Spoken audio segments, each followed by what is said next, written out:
Once there lived a big wolf.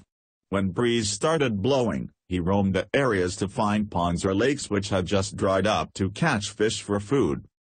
When arriving at a pond which had completely dried up except a muddy hole full of a lot of fish, shrimps and crabs, the wolf was very glad and thought, "I am very lucky today. It is an unusual luck." The shrimp was indeed clever. On hearing what the wolf had exclaimed, he pleaded with the wolf, saying, "We are all your food, brother wolf, but we are so muddy that we are not delicious for you to eat in such a state." The wolf then said, "What can I do to make you more delicious?" The shrimp said, "You should wash us clean first and eat. Then, it will be more delicious." The wolf said, "How can I take all of you to wash clean as there are so many of you?" The shrimp replied, "Don't be worried. I assure you of that, but you have to follow my instructions." The wolf said, "I'll do whatever you tell me to. So you have to lie down in the mud," the shrimp said, adding that, "and we bite and cling to your hair and then you can take us to wash in a pond or a lake where there is much and clear water. After that, you can enjoy eating us at your own will." The wolf was so greedy and naive that he exactly did what he was told by the shrimp. All the shrimps and fish bit and clung to the wolf's hair and the wolf walked away in search of water till he saw a large long lake with clear water. He then walked into the water and all the shrimps and fish jumped into the water and said, "Brother wolf, you go back and bring all the remaining shrimps, fish and crabs first and then you can eat your fill later. We are waiting for you here." The wolf went back to bring the remaining shrimps, fish, crabs and snails.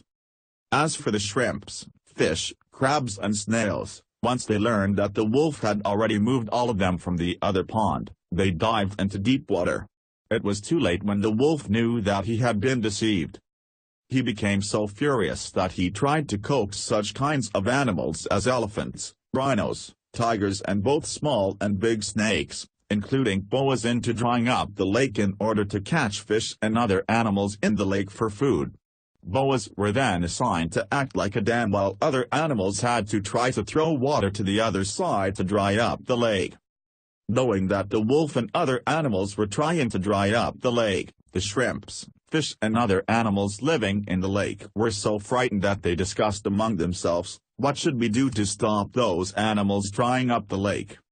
At that time, a climbing perch said, "Sophiatanse, a clever rabbit, is said to be so clever that he can help solve both animals and human beings' problems.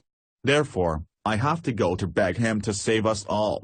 Thinking things over, fish and shrimps decided to send the climbing perch to go in search of Sophiatanse for help. The climbing perch tried to crawl in the sunlight till his scales got dry. When night fell and Sophiatanse came out to search for food, he saw the climbing perch crawling and said, "Where are you going, brother climbing perch?" The climbing perch, seeing Sophiatanse, was very glad and said, "Please have a pity on me, brother Sophiatanse. All the fish in the lake have ordered me to come to seek your help as you are said to be kind-hearted and wise enough in helping save both animals and human beings from trouble. Now, there are a lot of elephants, cows and buffaloes, rhinos, deer, both small and big snakes and many kinds of water birds united together to dry up the lake so as to catch all the fish, tortoises and turtles living in the lake for food. Boas and other small and big snakes are assigned to lie across the lake like a dam. Please help save us from this disaster, brother Sophiatanse," the climbing perch begged, adding, "and we will repay your kind deeds and we will remember your kindness all our lives."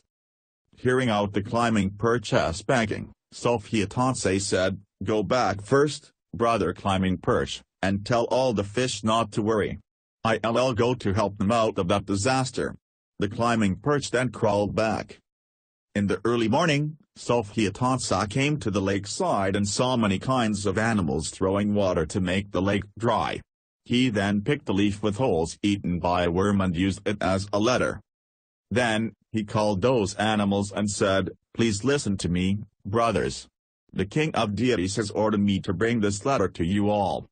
The letter says that the king of deities will come to break the legs of herons and other water birds, break the necks of all wolves and pull out the tusks of white elephants.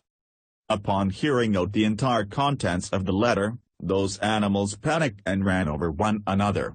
Elephants, buffaloes, rhinos and deer rushed away, stomping on the boas lying like a dam, breaking them into pieces, thus causing the dam bursting and water flowing back into the lake, flooding those animals to death.